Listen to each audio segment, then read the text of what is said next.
Eh bien, chers frères, réjouissez-vous, soyez dans l'allégresse, car votre récompense est grande dans les cieux. Mes chers amis, cela résume pleinement ce qu'est la sainteté, une récompense de la grâce de Dieu. Trop souvent, nous avons une vision des saints comme des gens qui sont parfaits d'un point de vue humain, comme si c'était leur mérite qui les conduisait à la sainteté.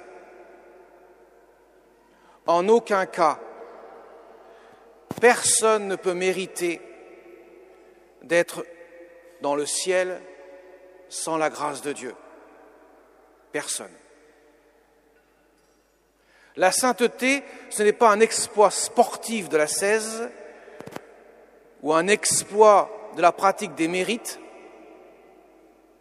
comme le pensait d'ailleurs le pharisien. Seigneur, tu devrais me louer, moi je fais ce qui est bien, je ne suis pas comme le type derrière moi, le publicain, qui est un pécheur.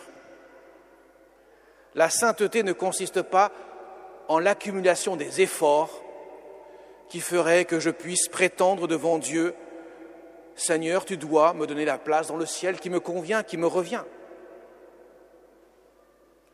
La sainteté est un don de Dieu. Ce n'est pas nous qui nous sanctifions au sens propre, c'est Dieu qui nous sanctifie. Quand nous chantons la mémoire des saints, quand nous honorons nos saints, quand nous les fêtons, nous ne fêtons pas leurs mérites en tant que tels. Au contraire, nous fêtons les mérites de Dieu, de Jésus-Christ qui a donné sa vie sur la croix, pour que chacun de ces saints puisse partager son éternité. Ainsi, vous l'aurez compris, la sainteté, la grâce de la sainteté vient de Dieu et de Dieu seul.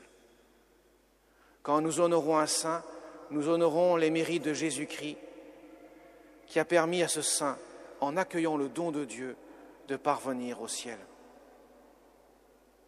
C'est Dieu qui nous sanctifie. La Vierge Marie, la plus grande sainte de tous les temps, celle qui est la reine des saints, celle qui est même leur couronne, celle qui culmine sur le podium de la sainteté est de tellement haut que le deuxième est très très bas derrière elle. Sa sainteté vient de Dieu. Déjà, son immaculée conception, que nous fêterons le 8 décembre, est le résultat de la grâce de Jésus qui a donné une grâce par anticipation, fruit des mérites de sa passion sur la croix, pour qu'elle puisse être préservée du péché originel. Toute sa vie, elle qui n'a commis aucun péché personnel, elle a été abondamment abreuvée, si je puis m'exprimer de la sorte, de la grâce de Dieu. La sainteté est ainsi un don de Dieu et qui n'est pas réservé à une élite. Ce n'est pas réservé aux curés, aux bonnes sœurs, pour faire court. C'est pour tous, sans exception. Même des enfants. Même des enfants. Rappelons-nous nos deux petits-enfants de Fatima, les premiers à avoir été canonisés, en dehors de ceux qui sont canonisés parce qu'ils sont martyrs. À 9 ans et 11 ans, des saints. La sainteté, c'est recevoir la grâce de Dieu et en vivre. C'est tout simplement le mérite des saints d'avoir ouvert leur cœur pour accueillir la grâce de Dieu. C'est tout simplement avoir aimé de l'amour de Dieu, d'avoir exercé de manière héroïque la foi, l'espérance et la charité. Ça veut dire d'avoir accueilli la grâce de la foi, la grâce de l'espérance et la grâce de la charité au point que je m'appuie comme sur un socle solide sur lequel je bâtis ma vie. Mes chers amis, en fêtant tous les saints, c'est l'occasion pour chacun d'entre nous de nous rappeler que depuis le jour de notre baptême, nous avons une vocation. Le mot vocation vient du mot latin vocare, qui veut dire appeler. Autrement dit, nous sommes appelés par Dieu depuis le jour de notre baptême à devenir des saints. Ça veut dire accueillir l'amour de Dieu, la grâce de l'amour de Dieu, de telle sorte que nous puissions dire comme saint Paul aux Galates, ce n'est plus moi qui vis, c'est le Christ qui vit en moi. C'est faire vivre Dieu dans mon cœur. Ça veut dire désirer ne faire que la volonté de Dieu. Et cela passe nécessairement, c'est ce que les saints ont compris, par des renoncements. Le renoncement à sa volonté pour accueillir celle de Dieu. Jésus en a fait l'expérience le soir de l'agonie.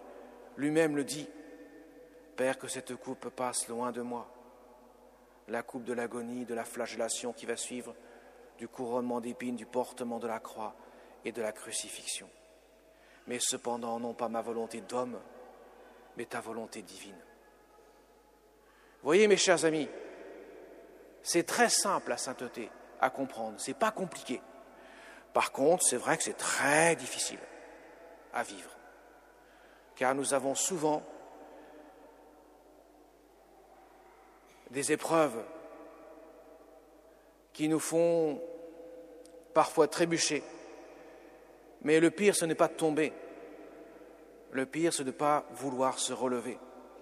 Combien de saints ont vécu une vie très éloignée de Dieu au départ de leur vie et qui, dans leur fin de leur vie, sont devenus des saints. Car les saints, vous savez, on ne les fête pas le jour de leur naissance. Ce n'est pas le jour de leur naissance que nous fêtons, sauf 2 exceptions. La Vierge Marie, le 8 septembre, et Saint Jean le Baptiste, que nous fêtons aussi sa naissance. Sinon, tous les autres, nous fêtons leur naissance au ciel, autrement dit, le jour de leur mort. Car on ne peut pas canoniser un saint de son vivant, seulement une fois qu'il a quitté cette terre, parce que la sainteté implique nécessairement la persévérance dans la charité. Et la sainteté nous donne ainsi part à la vie de Dieu. Et là, c'est là que je voudrais aborder un second thème. Pourquoi la sainteté consiste à vivre de l'amour de Dieu? Pourquoi le royaume de Dieu consiste à vivre de l'amour de Dieu? Parce qu'il n'y a pas de royaume de Dieu sans amour. Que font les saints? Ils vivent de Dieu. Ils vivent tout simplement de la grâce de Dieu. Ils vivent de l'amour de Dieu. Lui, Dieu qui est Père, Fils et Saint-Esprit. 3 personnes en un seul et même Dieu qui révèle un Dieu d'amour dans son être même. Dieu n'a pas de l'amour, il est l'amour. Il est constitué comme un être d'amour, puisqu'il est 3 personnes en un seul et même Dieu. Et tout simplement, la sainteté consiste à vivre la condition filiale, la condition de fils et de fille de Dieu. Parce que Jésus s'est fait homme, le Fils de Dieu, nous devenons fils et filles de Dieu, appelés à vivre la condition de celui qui reçoit éternellement l'amour du Père dans le Saint-Esprit. Le ciel est ainsi un mystère d'amour. Et qui dit amour, et amour divin, dit plénitude de bonheur. Vous avez remarqué, mes chers amis, que sur la terre, le bonheur n'est pas parfait. Personne n'est parfaitement heureux. Ça n'existe pas. Tout simplement parce que nous avons un cœur qui n'est pas fait pour le monde fini, mais pour l'infinitude de Dieu, pour l'éternité. Et sur terre, il n'y a que du fini et que du temporel. Voilà pourquoi le bonheur n'est pas plénier. Mais nous pouvons commencer à vivre l'éternité dans la foi dès ici-bas. Voilà pourquoi les saints, même s'ils passent par de grandes épreuves, connaissent un bonheur, un grand bonheur, autant qu'ils puissent être grands sur terre, parce qu'ils se savent aimer d'un amour infini de Dieu avec lequel ils aiment les autres leurs frères et sœurs. Alors mes chers amis, c'est l'occasion pour nous aujourd'hui d'invoquer nos saints, de les prier. Nous avons tous un saint patron. Prions-le. Quoi qu'il ait fait d'extraordinaire, prions-le pour qu'il puisse nous donner en quelque sorte l'impulsion, la grâce par son intercession près de Dieu pour que nous-mêmes nous puissions marcher sur les pas de la sainteté, qui sont toujours singuliers. Chaque saint est une image du Christ. Aucun saint se ressemble, mais tous puisent à la source unique de l'amour de Dieu. Et bien sûr, prions notre Mère du ciel, celle qui nous aime d'un amour de mère. Vous savez, mes chers amis, je ne sais pas si vous réalisez, la Vierge Marie est la seule personne humaine à qui Jésus, son Fils bien-aimé, qui est Dieu, est demandé d'aimer les hommes non seulement d'un amour de frères et de sœurs, car certainement elle est fille de l'Église, mais plus que cela, il a demandé à sa mère d'aimer les hommes que nous sommes d'un amour de mère. Effectivement, elle est notre mère à tous. Et une mère aime son enfant plus que tout, en principe.